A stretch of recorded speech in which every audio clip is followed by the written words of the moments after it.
السلام عليكم ورحمة الله وبركاته. دمان أمد الإسلام عالم كميل كساي شوغان با waxaan soo gaarsiinayaa salaan iyo kalgacal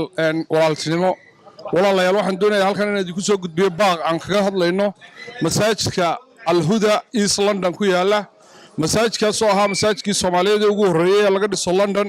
isagoo dumay iminka 2 sanadoodna dunsanaa aad iyo aadna loogu baahan yahay ahaana xarunta islaamka ama ummadda Soomaaliyeed ay isugu timaado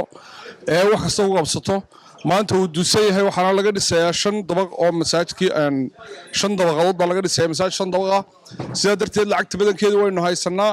waxaynu u baahannahay inaynu adduunka meel kasta aad joogtaanba gurmadka aafadisaan oo walaalayaal aan nagala qayb qaadataan haddii aan soo qaato sanadkii hore ilaa sanadkan 200 oo inan oo dhalinyaradii Soomaaliyeed ayaa mindi ku dhintay waxa mindida ay dayaca ugu wacan iyo dhibaatada ugu wacanina waxa weeyaan haddii mid kale markii ay inamadii meelihii lagu wacdi lahaa ama meelihii la isugu meel lahaa ummadda Soomaaliyeed isugu min jirtay ay xidhmeen waxaan walaalayaal idin ka codsanaynaa in si degdeg ah ambiilka uga jawaabtaan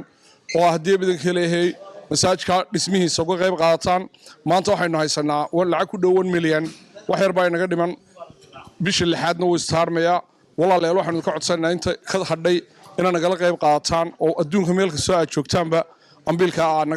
naga guddoontaan oo haddii mid kale ka soo jawaabtaan wassalaamu calaykum waraxmatullaahi